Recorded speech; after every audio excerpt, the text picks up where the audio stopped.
Sắp là anh là sắp sửa chơi beat mode rồi đấy. Người sắp luôn rồi đấy. Nữ dân lên dưới đây.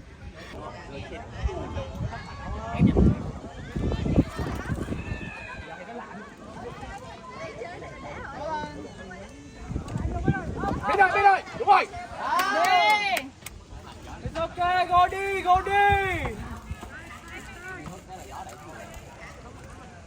Không đau không chị? Thôi mà non.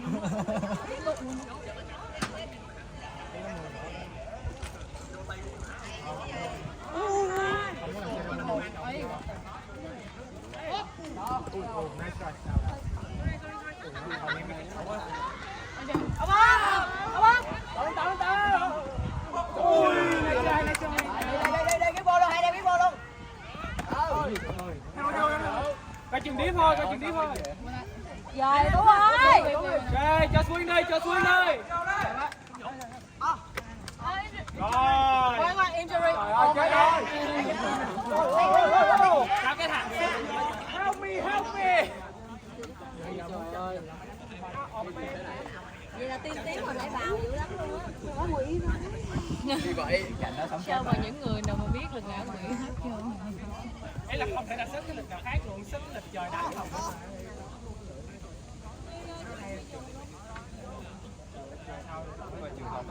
Đánh lại trực tiếp. Rồi trực tiếp thì phải tạm rồi. Lại trực tiếp đâu?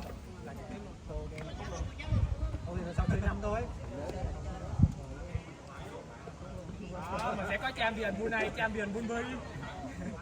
Không thì chỉ là chỉ muốn nhất gì là đánh mà tiến thì chơi ấy thì cái độ một tí ba mà chơi hơi thì nó sẽ ít sốt trận lại. Nhưng mà chơi sốt trận thì có như này. Cái sốc này đi là đừng có mấy không thẳng độ người thôi, chơi 5 bên đó. Chào.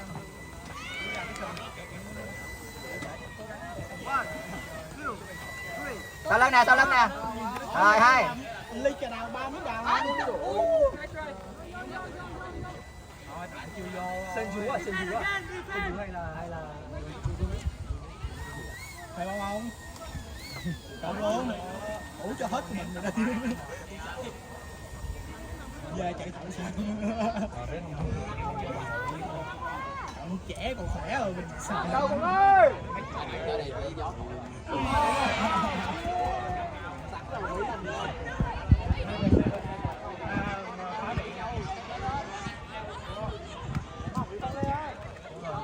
Yes, trời ơi!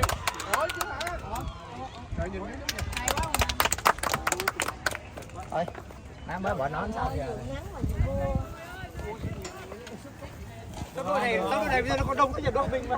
Đó anh đưa vào là lết hơn người rồi. Kiểu sợ mình không đủ một like luôn á anh ơi. Thôi, lỡ rồi ủng hộ tụi anh đi.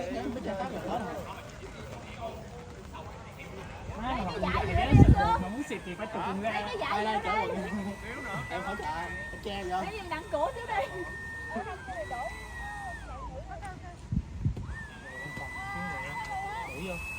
Vô hết. Vô vào hết. Phải xây á. Đâu? Phải take turn nhau với trai. Bị đem vô để không người mà thích thôi. Cái gì đâu rồi? Một người nữa, alo, một người ai bên nữa. Đừng có chuyện chạy vô lại. À Kiên nhờ. Đi chân thôi. Trà đào á. Còn đá mình chạy. Chạy uống đá không? Có đá không? Có luôn. À không. Trời uống ly to đi, mình uống ly bé chứ mình lớn mà. Thôi cãi đây đấy. Nói rồi, đây đào luôn, xem miếng đào luôn. Trời ơi, uống trà đào không có đào đâu, trà đào không? Trà đào mà không có đào nó là trà không rồi. Trời ơi, chơi.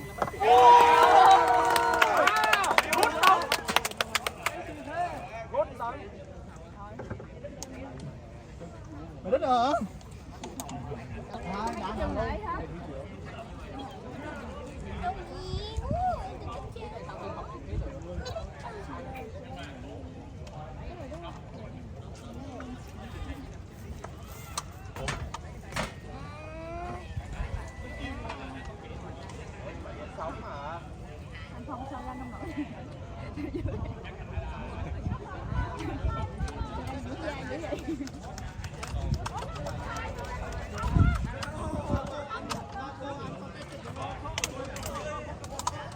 Nhưng mà là đĩa xấu. Một team có 10 người. Đây mà, ai như em không thấy nữa. Không nghĩ là thằng đứng sau lưng Đức nhưng mà Đức vướng thằng xong Đức. Đánh với Thương Minh mà đánh kiểu đó thôi à. Thấy là không vô địch được.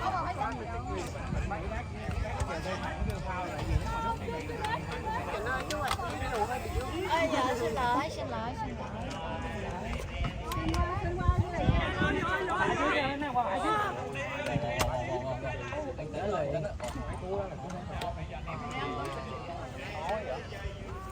Ui.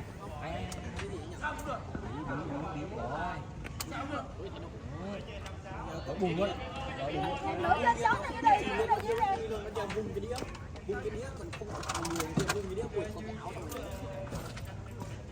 Anh ơi. Dạ chơi. Nice one. Nice one. Kìa.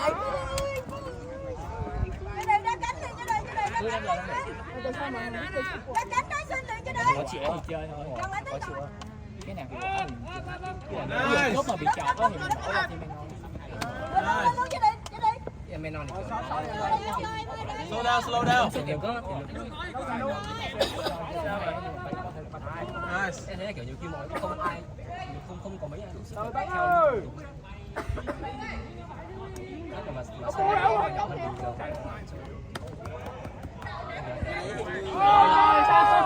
Rồi xong hết rồi. Tiếp theo đi Hết người rồi. khó em. Toàn phút cán này. Hết người rồi. Em nói chết có. Em chết có chửi chứ không. Có gì mới trên siêu xuất không?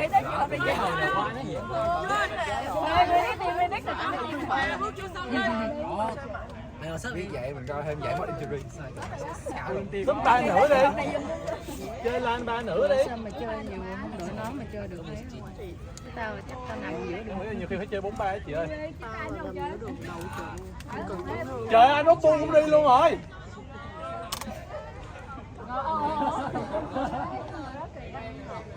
Ủa sao em như này phải Dừng lại đi. Gần quá. Nice.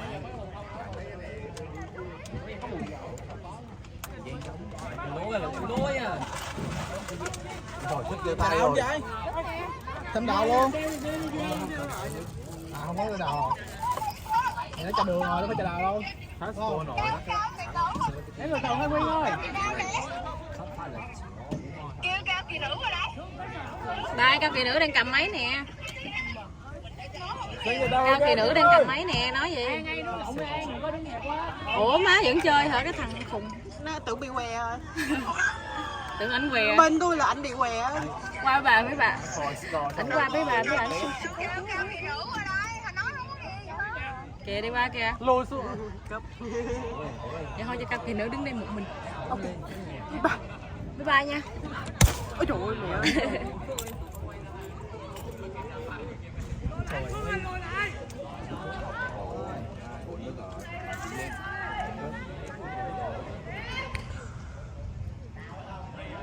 Rồi, em uống nước chưa? Ủa gì vậy? Xin để. Sao ổng gì hả? Ổng bị gì Uyên hả? hả? Xin để. Giờ đau anh Manny. Buồn mà đó, buồn mà xin chị.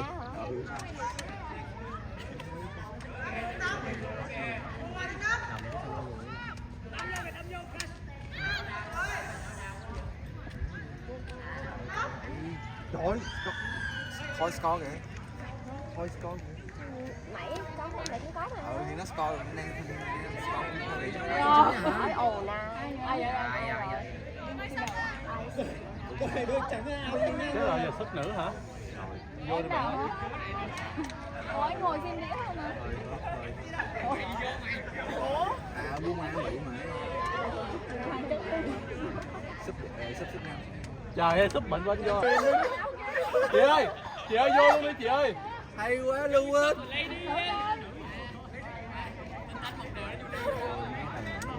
Có khi nào mà sẽ 1-0 không? Ok. Ui, hay quá. Hay Giang ơi. Ôi, finally.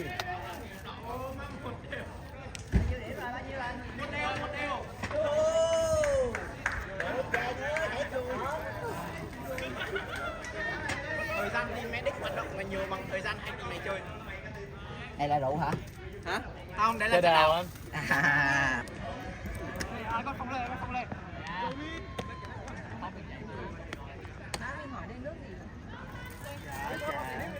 Chè đào á. Trời ơi.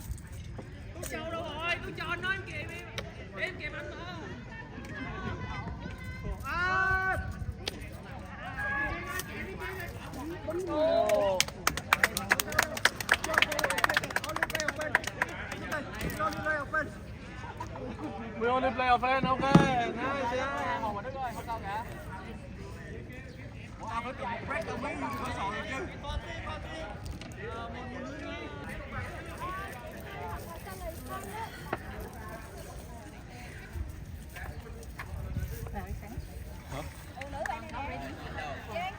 Both.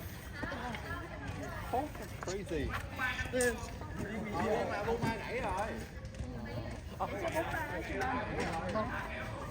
Giang ơi. Giang ơi, chuột rút tới cơ háng rồi, chắc là bỏ luôn rồi Giang ơi. Lắc một hồi đó.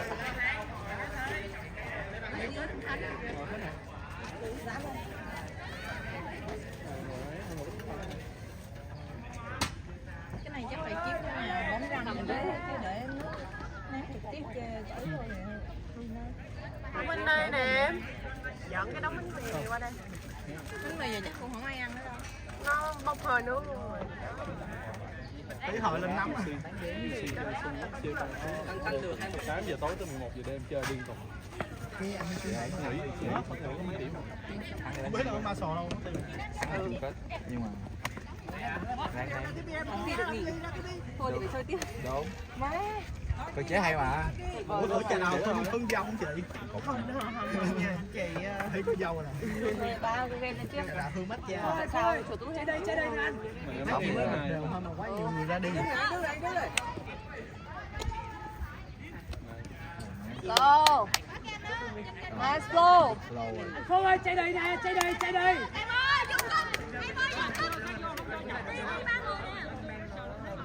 Chị ơi, xảy vô xíu ơi.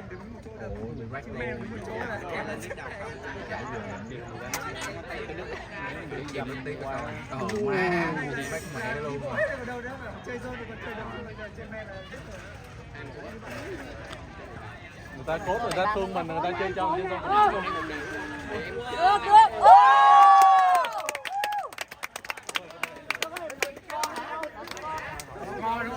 Mình score. Cái này 5 nữa không Hỏi là anh Duy á. Hai đều ok. Cái này là 5 nữa nha. Hai đều.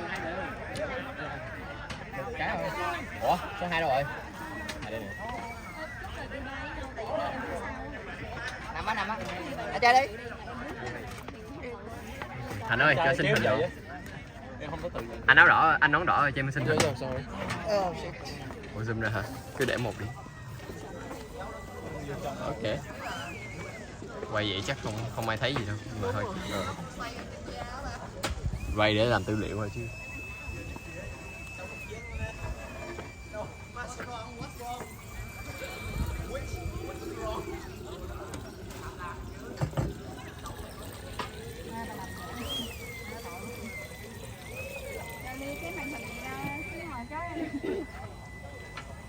Nào.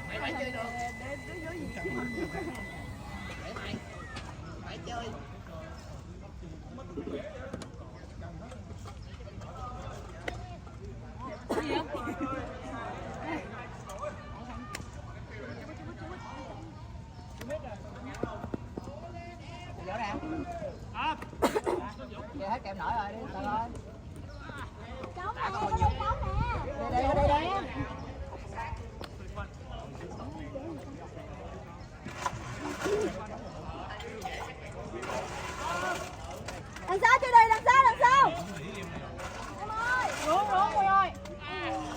Ông còn cái chân lên một bà, ông còn cái chân lên là căng hé. Huy ơi. Cú bên kia còn bao nhiêu đá?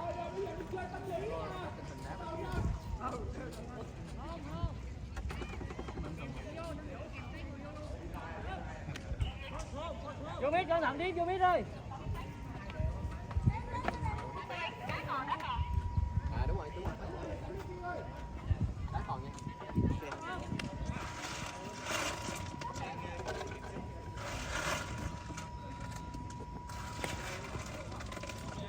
Có phải xíu, bắp.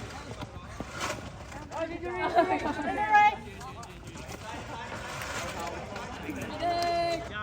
Không, bây giờ em sẽ làm phát cuối cùng. Anh chạy đi, quất cái hammer xuống dưới. Tấn ngồi luôn rồi. Đó Nam rồi á. Thức được luôn hả? Không. Ủa? Đi ra. Thức đi ra liền. Mày lẹ. Chỉ cần bạn có mặt thắng thua không quan trọng. Hôm anh ơi. Thôi xuống ơi. Đi ơi, diện tích bác ở trên đi ơi. Hôm em. Qua trái xíu đúng rồi Nguyên. Chạy đi ơi. Phút quật thôi là thắng rồi, phút quật thôi. Nó không có đếm kìa, hình như nó không đếm rồi. Anh ơi. Ôi giời ơi.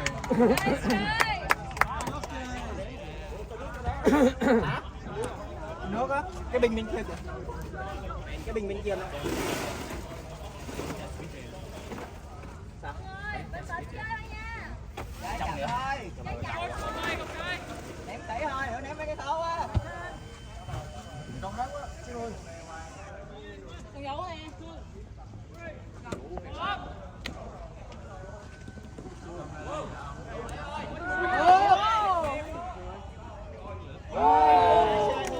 Wow.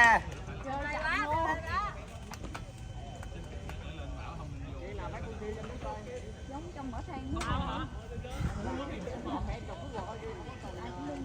Nhưng mà nãy giờ cô uống nước không sống không vậy? Tìm mình ra nằm. Có thôn. Không. Anh ơi.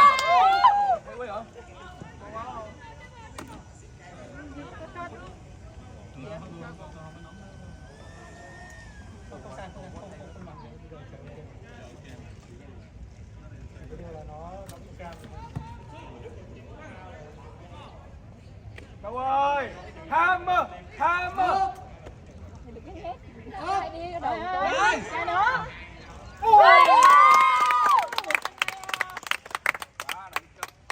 Tao kêu nó dễ mà cái khó là sao?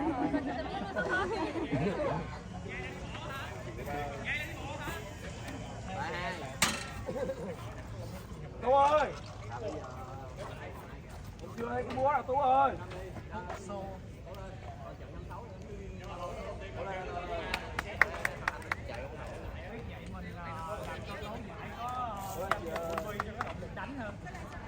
Người của tôi đâu?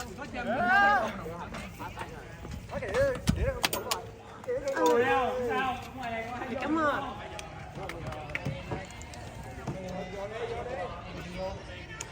Ê, quên, hát tam rồi. Quên, hát tam. Wow.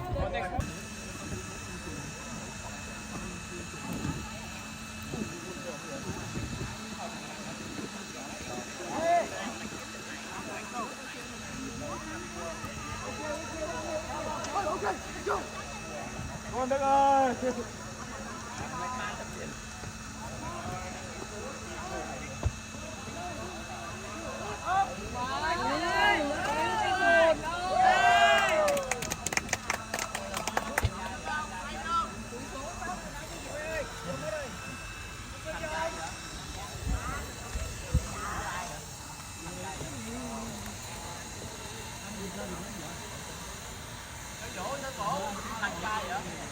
Thành trên Phước.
Mà ơi. It's okay, it's okay. Sân dỗ bây giờ.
Ủa nào chị? Di Bảo hả? Thích đám chị, uống nào không? Uống nào không?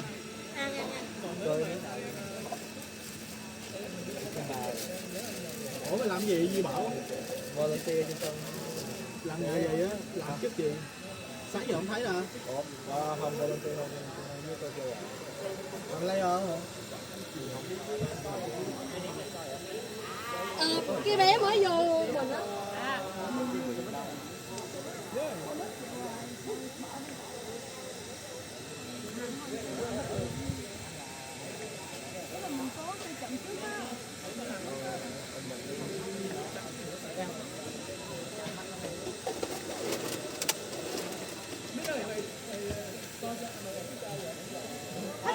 Uống nào không? Không Mỹ.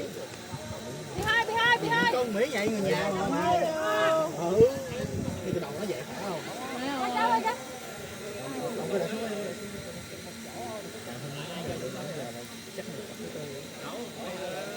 Máy đây. Ăn cho hết đi. Để bắt công dịch. Anh ơi, nãy giờ anh ngồi salad mình cũng bị Trung Quốc hả? Đúng rồi.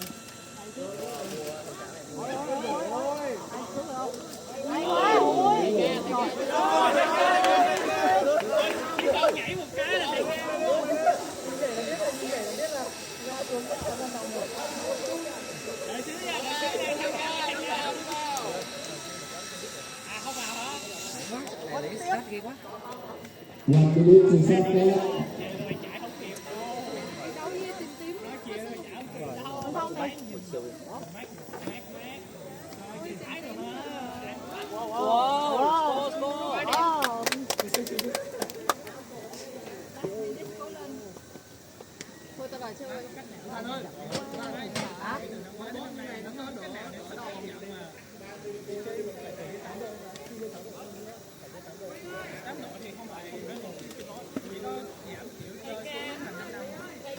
Rồi anh trai.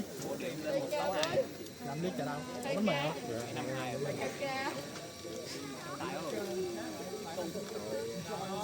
Hôm nay vui vẻ mà.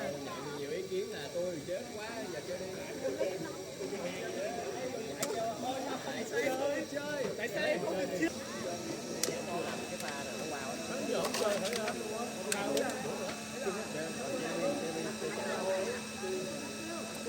Lần người ta 7 2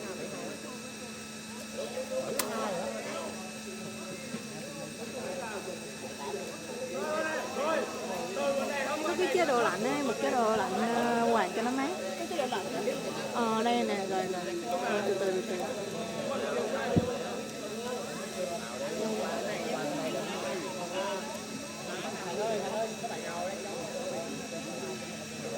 Ủa? Thì thuốc Facebook là gì? Em chưa có bạn hả? Chị là Hồ Phúc á. Cô gái của chị á. Đấy mấy bạn. Phúc Hồ đâu. Không mua này đâu. Ông mua liền. Ông mua liền luôn qua. Người chị xá luôn mất tiền rồi.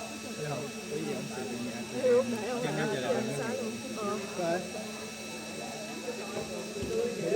Contact is on your tonight.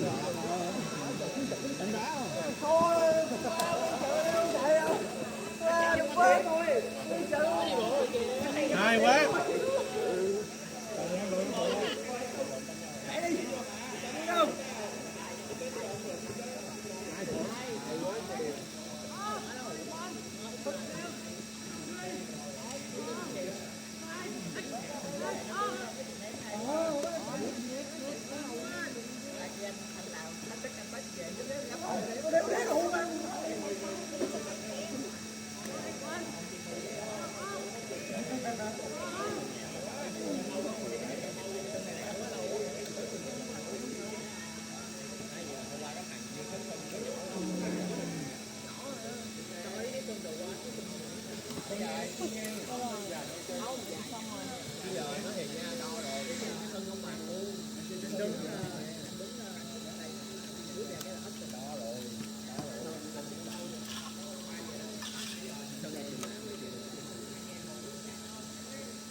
Trường Tiên Hứa là sẽ xinh đẹp.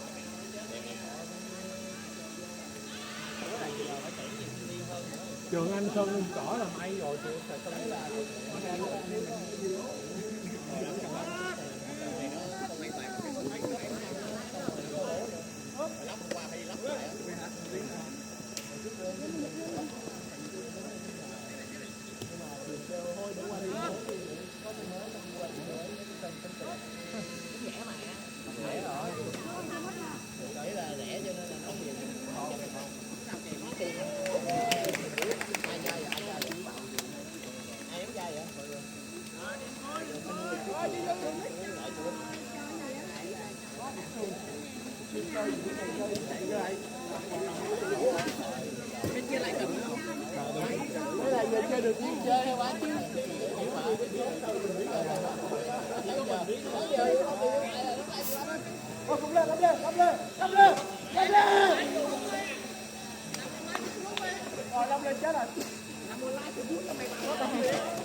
Thôi vô mới đi. Vô được không? Ủa đang lên nó tụi muốn thêm mà không sợ. Anh ném đĩa. Contact is on.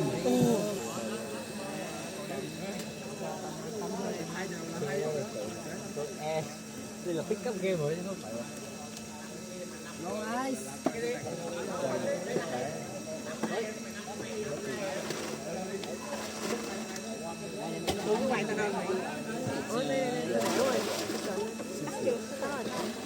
Em ơi kìa.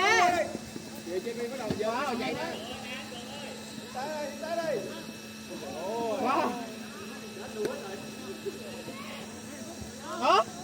Vâng anh. Gửi ngồi đi. Chiêu. Đừng. Mình đích mà cảm thấy mình ngồi nè. Chịu mà. Có thì mình đứng như mình chạy thôi. Ai hối đâu.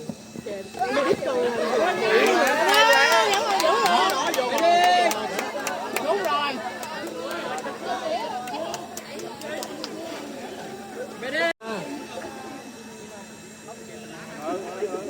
Được chưa? Được chưa? Được lại chưa? Được ra luôn nha. Anh để cho nó chụp hả? Ai sức kìa. Đây đây. Đó chờ sức kìa. Em vô đây á. Để vô đây mày.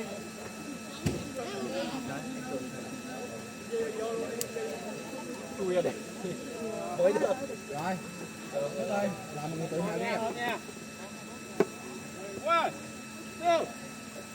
Bước chân ra, bước chân ra. Thức nó không làm tôi hút dạo. Chết rồi, buông rồi. Ôi, chết rồi.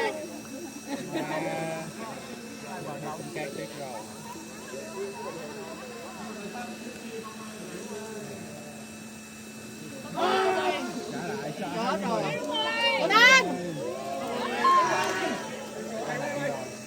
One more point. Là siêu cấp rồi. Nghĩ để làm cái gì? Sợ. Tự nhiên thấy vậy đừng cái đó là highlight cái nằm luôn.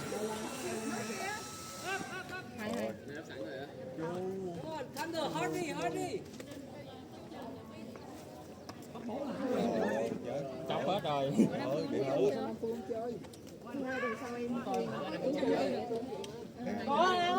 sẽ đúng không? Cút xuống, đỡ mẹ rồi. Cố gắng đi làm gì?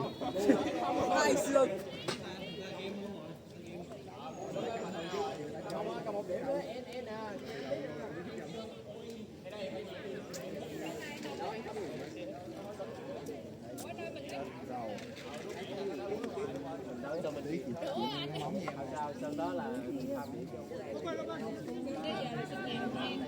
Cố lên anh ơi. Này nó làm tất cả.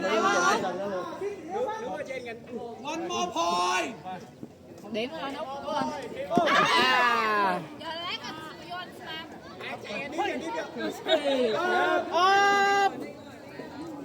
Anh không kìa.